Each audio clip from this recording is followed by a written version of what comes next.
she begged a man to save her cub. What happened next was heartbreaking. The forest exhaled a long, icy breath that swept over the ridges of Montana and curled through the pines like an invisible tide.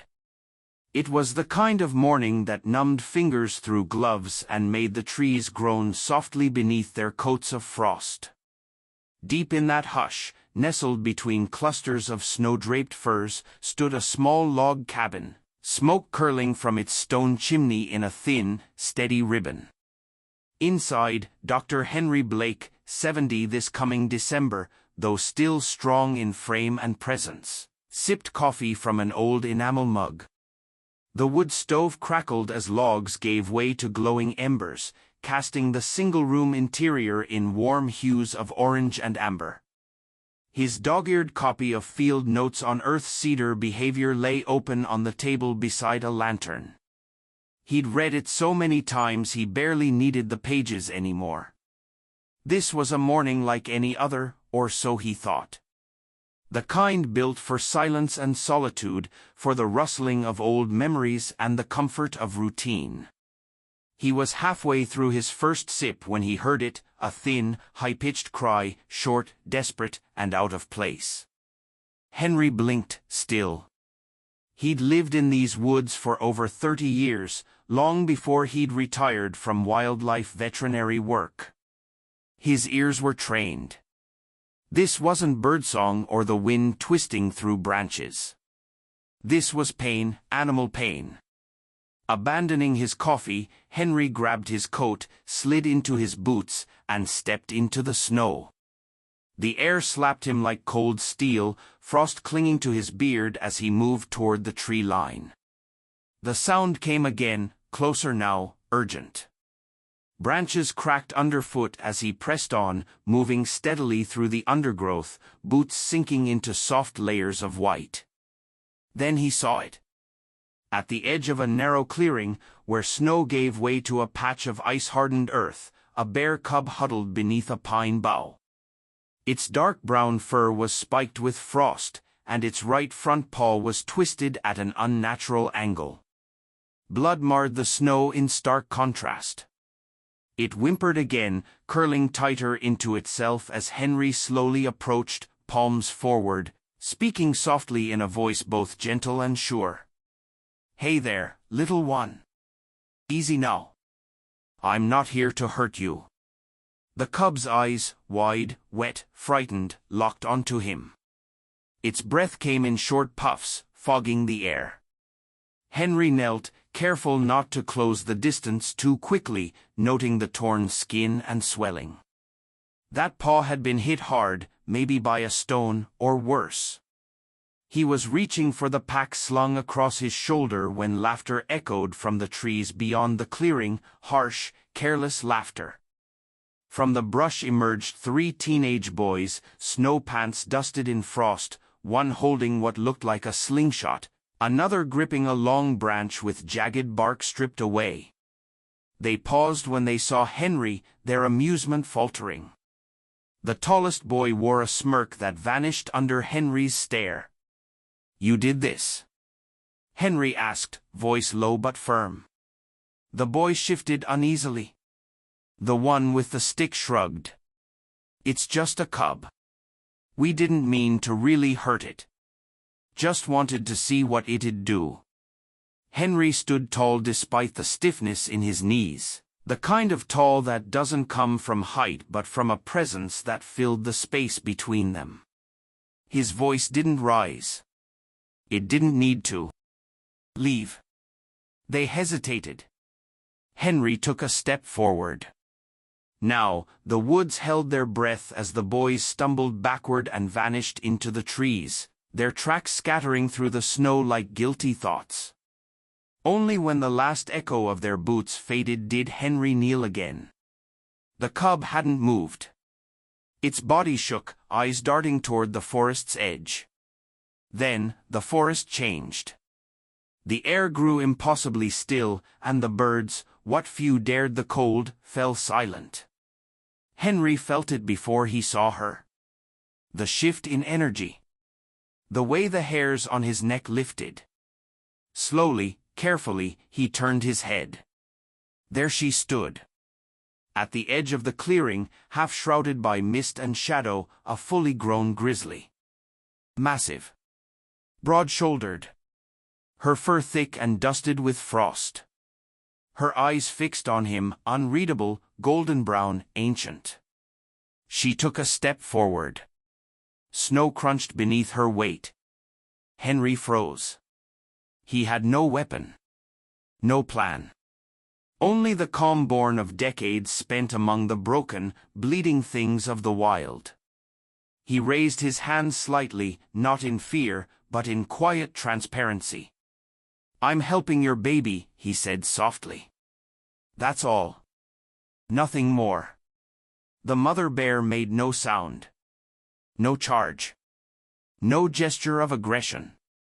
She stood, watching, her breath clouding the air. Henry turned back to the cub and removed the bottle of iodine from his coat, unscrewing the cap with slow hands, his every motion deliberate, respectful. He cleaned the wound, wrapped it loosely with gauze, and murmured to the cub as he worked. All the while, he felt her eyes on him. When he looked up again, she was gone. Vanished without a sound. As if the forest had simply folded her back into itself. Henry exhaled slowly. The cub whimpered again, and he stroked its neck gently, his voice low. "She trusts me," he murmured, "to the trees, to the snow. To no one but God, help me, she trusts me." He looked down at the injured paw, swelling already retreating under the cold. The cub couldn't walk, not yet. If he left it, it wouldn't survive. And so, with aching knees and a heart hammering, not from fear, but from awe, Henry wrapped the cub in a flannel jacket, secured it against his chest, and began the slow walk back toward the cabin.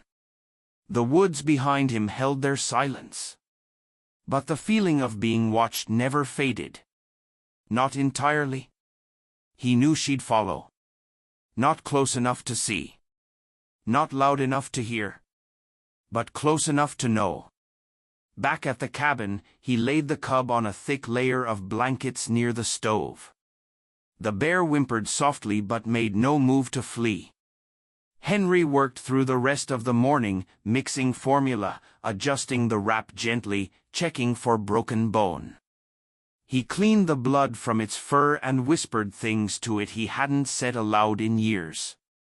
When he finally sat down beside the sleeping cub, the fire crackling low, Henry's thoughts drifted, not to the boys or the injury, but to her. The mother. Her silence. Her restraint. The way she'd stood there, and seen something in him worth trusting. He looked at the cub and smiled, tired but sure. "Cedar," he said aloud. "That's your name." Outside, the snow began to fall again, a soft, steady hush that blanketed the world in white. But something had shifted. The wild had opened a door. And Henry Blake, old bones and all, had just stepped through it. The following morning arrived cloaked in mist, the sky the color of pewter, with only a pale suggestion of sun diffused through the clouds. Inside the cabin, warmth pulsed from the wood stove, casting golden light on the sleeping form of the cub, nestled in thick blankets. Cedar, his name now spoken with quiet familiarity, breathed steadily, his wounded paw carefully cradled in bandages, his soft fur rising and falling in rhythm with the fire's glow. Dr. Henry Blake moved around the room with the practiced grace of someone used to working alone. Yet his steps were lighter. His face, not quite as stern as it had been the day before. As he ground dried chamomile into a poultice, he glanced down often at the small creature sleeping beside the hearth. There was no telling how long Cedar would need to stay. But Henry had already accepted that the cub was his charge, for however long the wild allowed. Outside, frost clung stubbornly to the trees. And somewhere in the distance, a hawk called, its cry slicing through the morning stillness. That was when Henry heard it. The tires crunching over gravel. The unmistakable sound of an approaching vehicle. He paused, shoulders tensing. Visitors were rare this deep into the forest. And even rarer without warning. Wiping his hands on a towel, he stepped onto the porch, the screen door creaking behind him. A green pickup truck rolled into view, mud-streaked and idling at the edge of the clearing. The driver's door opened, and out stepped Ranger Elsie Hammond, her coat zipped tight against the cold, a clipboard tucked beneath her arm. She gave Henry a nod that spoke of both friendship and formality. "Morning, Henry," she said. "Got a call from Mark. He said you left a message." Henry nodded. "Found a cub yesterday. Male. Wounded. 3 boys were nearby with slingshots. Didn't need to say much, they ran when I told them to." Elsie's jaw tightened. "They hurt it badly?" Henry replied, paws swollen, some bleeding. "No fracture I could feel. He's stable now." Elsie stepped onto the porch, eyes narrowing. "And the mother?" "She came," Henry said, his voice softening. "Didn't move, just watched, then left." Elsie blinked. "She let you treat him?" "She let me live," he said with a dry smile. "Which is more than I'd have expected." "That's not something you see every day," she murmured, stepping inside behind him. When she saw the cub lying near the stove, her expression softened. "He's just a baby," she said, crouching beside the bundle. "And lucky you found him." "No," Henry said. "Lucky his mother didn't decide to tear me apart." As they stood, the cabin door creaked again. Another voice rang out, young, cautious. "Dr. Blake." Henry turned, eyebrows raised. Standing at the porch threshold were the 3 boys from yesterday, hats in their hands, shoulders hunched beneath winter jackets. Mud clung to their boots. One of them, the tallest, with shaggy brown hair and a guilty stare, took a half step forward. We wanted to say sorry for yesterday. And we thought maybe we could help." Henry looked from one face to the next. None of them met his eyes. Behind him, Elsie's gaze sharpened, but she said nothing. Henry crossed his arms. "Why?" he asked. "Because it looks good when the ranger's watching?" The boy shifted uncomfortably. "No," the tallest said. "Because we feel bad. Really bad. We didn't think it would actually get hurt. We were being stupid." "That part's accurate," Henry muttered. "What's your name?" "Eli," the boy replied. "And this is Kellen and Josh." The others gave brief nods. "You want to help?" Henry said, walking past them and pointing toward a stack of logs near the shed. "Start by bringing wood inside. And don't drop any on your toes. This isn't some punishment. If you're going to be here, you learn how to care properly." They glanced at each other, then scrambled to obey, shivering under the weight of the split logs. Elsie chuckled under her breath. "You're going easy on them." "They'll earn it or they won't," Henry replied. "The cub's more important." For the rest of the morning, the boys worked. They stacked firewood, fetched snow to melt for water, and helped Henry mix the herbal pastes he used to reduce Cedar's swelling. At first, their movements were uncertain, rough with the fear of doing something wrong. But as the hours passed and Henry gave them small, simple tasks, something shifted. Eli knelt by Cedar's side, his hands trembling as he offered a bowl of honey-thinned formula. Cedar sniffed, licked once, and then nudged the bowl closer. The boy smiled. Josh, who had seemed the most withdrawn, quietly began gathering fresh pine needles for bedding. Kellen, the youngest, asked questions, too many, too fast, but they were genuine, laced with curiosity. Henry corrected them when needed. Never harsh, just steady, as he had once done for interns and students long ago. By the time the sun dipped low and the first hints of dusk painted the snow in shades of lavender and rose, the boys were no longer just visitors. They were involved. They had names for the cub now, Cedar, obviously, but also Little Guy and Grumpy Bear, depending on his mood. When they left, they asked if they could return the next day. Henry looked at them for a long moment, then nodded. "Be here at 9. And dress warmer. You'll be feeding him on your own by the weekend." As they trudged back to the trail, their laughter faint in the distance, Elsie lingered on the porch, arms folded. "You ever think of teaching again?" Henry glanced at her. "I am teaching." She smiled. "The cub or the boys?"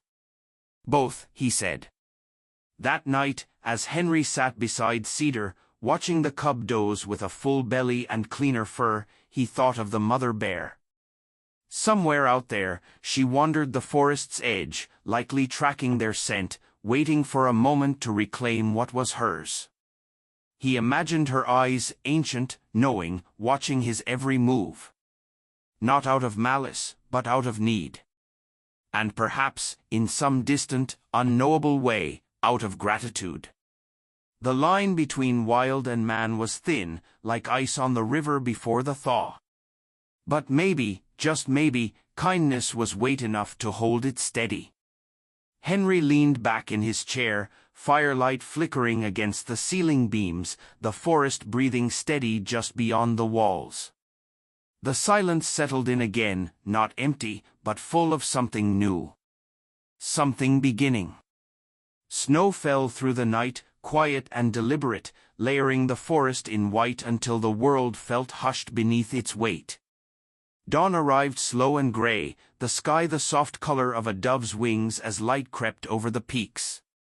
Inside Henry Blake's cabin, the fire still burned, its flames low but steady, the warmth radiating into cedar-scented air. Cedar, the bear cub, stirred in his sleep, one paw twitching as if dreaming, his breath rising in soft clouds above his nose. Beside him, a folded blanket padded with pine needles made a small nest, carefully arranged by the boys who now arrived each morning with boots wet from snow and eyes sharper than before. It had been 10 days since the boys first appeared, guilt in their throats and clumsy hands. 10 days since Henry opened the door and let them try. Now, the once-injured cub was stronger, the swelling in his paw nearly gone, his appetite fierce. He moved clumsily around the room, sniffing tools, knocking over bowls, and curling against Henry's leg when tired. The boys returned daily, and Henry, reluctantly at first, began to expect them. They brought more than help. They brought questions, effort, and, most of all, change. This morning, it was Eli who arrived first, knocking lightly before entering. The cold followed him in, caught in his coat and hair. "Morning, Doc," he said, brushing snow from his shoulders. "He's up already?" "He's been chewing on my bootlaces since 5, Henry muttered, sipping coffee. "You're late." Eli grinned, dropping his backpack and crouching beside Cedar. "He's looking good." "He is," Henry said, setting down his mug. "And soon, he'll need more than this cabin." A moment passed, then Eli asked, "You mean, let him go?" Henry nodded. "We're close to that point." The other boys arrived in a flurry of snow and steam, stomping off the cold and shedding layers. Kellen immediately knelt to play with Cedar, who rolled onto his back and batted playfully at the boys' gloves. Josh, quiet as always, went to the stove and began stirring the formula without being asked. Henry watched, amazed at how they moved now, not as troublemakers, but as protectors. They had grown. Not taller. Not older. but deeper, shaped by the stillness of the woods and the responsibility of care. Later that morning, Officer Mark Danner stopped by in his cruiser, boots crunching outside before his knock echoed against the doorframe. Henry let him in, and Mark removed his hat with a nod to the boys. "Busy little sanctuary you've got here," he said. Henry grunted. "Better than a courtroom." Mark crouched beside Cedar, who sniffed his glove warily before returning to his pine blanket. "We got a call from a woman who lives near the ridge," Mark said. "She spotted a large grizzly a few nights in a row. Just standing in the trees. Watching her cabin. Didn't come close. Didn't act aggressive." Henry's heart slowed. "She's looking for her cub, that's what I figured," Mark said, standing. "We'll keep folks calm, but I wanted you to know." Henry nodded, his fingers resting gently on Cedar's back. That evening, after the boys had left and the fire burned low, Henry stepped outside alone. The forest lay beneath moonlight, silver dust falling in soft spirals. He stood by the tree line, breath rising in plumes, and looked out into the woods. The silence felt expectant, like the pause before something sacred. "He's almost ready," Henry said to the trees. "You've been patient." There was no movement, no sound, but the air felt full, like someone listening. The next day, Henry led the boys farther into the forest, deeper than they had ever gone before. Cedar walked beside him, no longer limping, curious and alert. His coat thickened with health and the richness of winter's diet.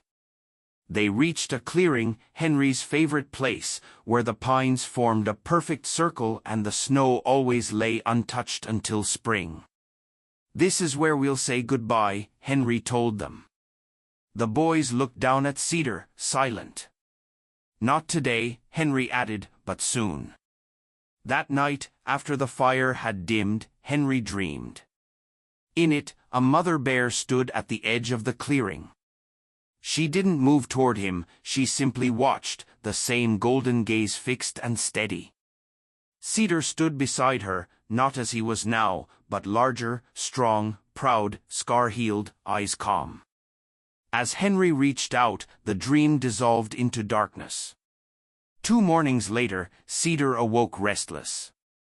He paced the cabin, nosing the door, grumbling under his breath. When the boys arrived, he didn't greet them, only wandered from room to room, anxious and alert. "He knows," Henry murmured. "He knows she's near." That afternoon, Henry prepared the final splint removal. His hands slow but certain, Cedar sat quietly, no longer fighting the work. When the wrap was undone, he lifted the paw, tested it, and pressed it into the snow outside without hesitation. "That's it," Henry whispered. "You're whole again." That night, Henry left the door cracked open. The fire flickered behind him, and he sat on the porch in silence. Stars blinked above, the wind stirred the trees, and then she came, not crashing through the brush, not roaring or stomping, just stepping from the shadows as if she'd always been there. The mother bear stood at the tree line, immense and silent. Cedar, lying just inside the door, lifted his head. His ears twitched slowly, he stood, and padded outside. Henry remained still. The cub walked to the clearing's edge and stopped. The 2 bears looked at each other, something ancient passing between them. Then the mother turned her gaze to Henry. She stepped forward, not fast, not with threat. Her breath rose in a mist. She approached Henry, and without sound or fury, leaned forward. Her nose touched his forehead. It was a gesture so intimate, so profound, that Henry's breath caught in his throat. No words, no movement, just that single point of connection. Then she turned, nudged her cub gently, and together they vanished into the forest. Henry sat alone, tears brimming but not falling. The fire crackled behind him, the wind whispered through the trees. The forest, for the first time in years, felt like it was breathing with him. He closed his eyes and whispered, "Go well, my friend." And somewhere in the woods, a bear cub turned to look back just once before stepping into the wild that had always been waiting. Years passed with the quiet certainty of seasons turning, each one brushing the Montana forest with its palette of color and silence. The cabin remained tucked into the pines like a secret whispered between trees. Daughter, Henry Blake aged as the woods did, weathered but rooted. His hair silver now, his gait slower, more deliberate. He no longer hauled firewood without pause or climbed the ridge trails in one stretch, but his eyes still held the sharpness of someone who had once stared down wildness and been stared back at with trust. The memories had become companions, the long winter with Cedar, the stunned remorse of 3 boys who learned what it meant to protect instead of harm, the weightless moment when a mother bear had touched her nose to his forehead and vanished like smoke into the trees. Those memories didn't fade, they deepened, etched into him like rings in a tree trunk. The boys had grown too. They came less often now, their lives tugging them toward towns and colleges and trades, but they still wrote. Eli sent photos of the wildlife center he now worked at. Kellen had joined the Ranger Corps and sent postcards from trail stations across the Northwest. Josh had become a teacher, always mentioning how he kept a print of Cedar pinned in his classroom to remind kids that gentleness mattered. Henry kept their letters in a carved cedar box, a gift the boys had made together during their final summer visiting. The box sat on a shelf beside a faded photo of a bear cub with bandaged paws tucked in a nest of pine needles beside a pair of gloved hands. Henry didn't look at it every day, but when he did, he smiled the same slow smile, the one that softened the lines of his face and made him look not old but timeless. It was early autumn now, the kind of crisp that turned leaves gold and the lake to a mirror. One morning, Henry woke with a feeling, a stirring gentle but insistent, like a whisper in the bones. He hadn't been to the clearing in over a year. His niece complained too much, and he hadn't trusted himself to make the trek alone. But this morning, as he sipped his coffee, that feeling returned like a tide. He sat in the doorway for a long time, letting the steam from his mug rise into the cool air. Finally, he stood. It took him the better part of the day, resting often, leaning on his carved walking stick. The trail was overgrown in places, and the birds fell quiet as he passed, as though recognizing something familiar. The sun hovered just above the horizon when he stepped into the clearing. The pines stood tall around him, their branches catching light like stained glass. The grass had browned but was soft beneath his boots. Henry made his way to the same stump where he'd first crouched beside an injured cub and where he had once watched a mother bear disappear into the trees. He lowered himself onto it slowly, letting out a long breath. The air was still, touched with the scent of distant pine smoke and cold soil. He didn't speak. He didn't need to. He closed his eyes and listened to the wind. Minutes passed, or maybe hours. The forest didn't measure time the same way people did. Then something shifted, not loudly, just enough to turn the air electric. The sound of movement, not chaotic or clumsy but purposeful. Henry opened his eyes. At the far edge of the clearing, where the underbrush gave way to shadow, stood a bear, full-grown, massive. Its coat thick and dark, with the deep sheen of health. Its body strong and sure. But it wasn't just any bear. Henry knew it the same way one knows a familiar song after just a note. There, in the golden light, stood Cedar, older now, as Henry was. A pale scar trailed across his front paw, barely visible but unmistakable to the man who had once cleaned that wound with trembling hands. Cedar stepped into the clearing. He didn't charge or sniff or grunt. He didn't pause to consider. He walked directly toward Henry with the calm assurance of one returning home. Henry sat very still. His eyes welled, not from fear or sorrow, but from something deeper: recognition, connection. Cedar stopped just in front of him, his breath visible in soft clouds. The bear lowered his massive head, eyes meeting Henry's with the same impossible intelligence that had once lived in a cub's gaze. Then, without sound, Cedar pressed his nose gently to Henry's forehead. The contact was brief but infinite, a mirror of what his mother had once done, a full circle, a passing of something wordless and eternal between them. Henry closed his eyes, and for a moment he was not old. He was not aching. He was simply here, present in a moment stitched from every kindness he had ever offered and every trust the forest had returned. When he opened his eyes again, Cedar had already begun to turn. He moved slowly, powerfully, pausing only once to look back, just once. And then he was gone, absorbed by the forest the way his mother had been years ago. Henry sat a while longer, his hands rested gently on his knees, his face lifted toward the dusk. He didn't cry. There was no grief in this parting, only awe, only peace. He finally stood, his body protesting but his spirit light. The walk home was slower, but he didn't mind. The trees swayed above him, whispering in tones only the wild could understand.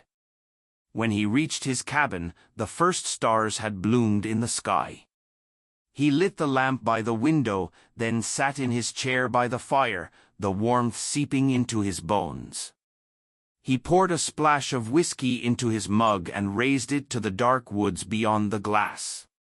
"You did good, boy," he said softly. "You remembered." Outside, the forest breathed, vast, ancient, and alive, and though Henry didn't hear it, somewhere far off in the trees, a bear moved through the underbrush with the ease of memory, the grace of blood, and the echo of a man's voice still held close within him. The wild had remembered, and so had he. The first snow of the season arrived quietly, not with storm or fanfare, but with a hush, as if the sky had exhaled a secret. It began at dusk, flakes drifting through the last amber light and collecting on the evergreens, each branch bowing gently under the growing weight. Inside the cabin, the fire was already crackling, its heat curling the scent of pine resin and aged cedar into the air. Henry Blake sat in his worn chair beside the hearth, the same chair he'd carved himself 40 years ago, its arms shaped smooth by time and touch. A wool blanket draped over his knees, and beside him lay the cedar box, its lid open, letters from the boys spread across his lap. His hands were slower now, fingers stiff with the cold that age carried within. He read the letters aloud sometimes, especially on nights like this, when the forest leaned close and listened. Tonight, he read one from Eli, now in Alaska working with orphan moose calves. "I still think about Cedar," the letter said, "about that day in the clearing when he returned to you. I think he remembered everything we were, everything you taught us. I try to carry that with me, Doc, every day." Henry smiled faintly and folded the letter back into its envelope. Outside, the snow had fallen thicker now, wrapping the world in silence. The trees blurred into outlines beneath the white. Henry looked out the window, his breath fogging the glass, and felt it again, that sensation he'd come to know so well, presence. The forest, once simply a backdrop to his life, now felt like part of his very blood. It moved with him, through him. Every shift of wind in the trees, every fox's cry at night, was a thread in the story still unfolding. He closed his eyes and leaned back, not to sleep but to remember. The moment in the clearing had not been the end of his bond with Cedar. It had been the crest of something deeper, something eternal. After that day, Henry never saw the bear again, not with his eyes. But signs would appear, footprints near the cabin days after the first snow, claw marks on a birch tree just at the edge of the ridge trail. Once, he'd found a deer carcass carefully placed at the tree line, untouched by scavengers, as if left behind as a gift. He never spoke of these things to the boys, not in letters, not even to Elsie when she stopped by with canned peaches or fresh bread from the ranger station. Some things were meant to stay within the marrow of a man's being. Over time, the cabin grew quieter, the visits slowed. The boys became men with families and full lives, and Henry never held it against them. That was the way of things. He had his memories, and they never left. He had the forest, and it never turned away. One night, long after the holidays had come and gone, Henry stood on his porch, wrapped in a thick coat, watching the snow sparkle under the full moon. His breath drifted like smoke into the night, and he found himself murmuring a story to the trees the way he once did when Cedar was small enough to curl in the curve of his arm. He spoke of the cub's whimpers, the healing, the days the boys learned to listen instead of act, to care instead of harm. He spoke of the moment a wild creature had touched his forehead and changed him forever. He did not know that someone was listening. That far beyond the clearing, deeper than he could walk now, a shadow moved through the trees, not looming or dangerous, but steady, purposeful. That same night, as the moon climbed higher, Henry sat down to write one last letter, not to the boys, not to anyone, really, just a letter. He folded it and tucked it inside the cedar box atop the others, sealed in an envelope that read only, "To remember." In the morning, the storm had deepened, snow blanketing the porch and window sills, sealing the world in white silence. Elsie arrived that afternoon, checking in after the radio went unanswered. She knocked, waited, then let herself in with the key Henry had insisted she keep years ago. Inside the cabin was still. The fire had gone cold, the woodpile untouched since the day before. Henry sat in his chair by the hearth, his blanket tucked neatly around him, his hands resting gently on the cedar box. His face was peaceful, his eyes closed, as if dreaming of something far off and beautiful. Elsie didn't cry at first. She sat beside him for a long while, her hand on his, letting the quiet speak. Then, gently, she reached for the envelope on top of the box. She read it, eyes glistening, and smiled through her tears. The forest was his cathedral, his companion, and his keeper. They buried him just beyond the clearing, where the trees opened into a perfect ring, where the snow fell soft and undisturbed. The boys returned, grown now, with children of their own in tow. They wept quietly, told stories, ran their hands over the carved wood of the stone marker Eli had chiseled himself.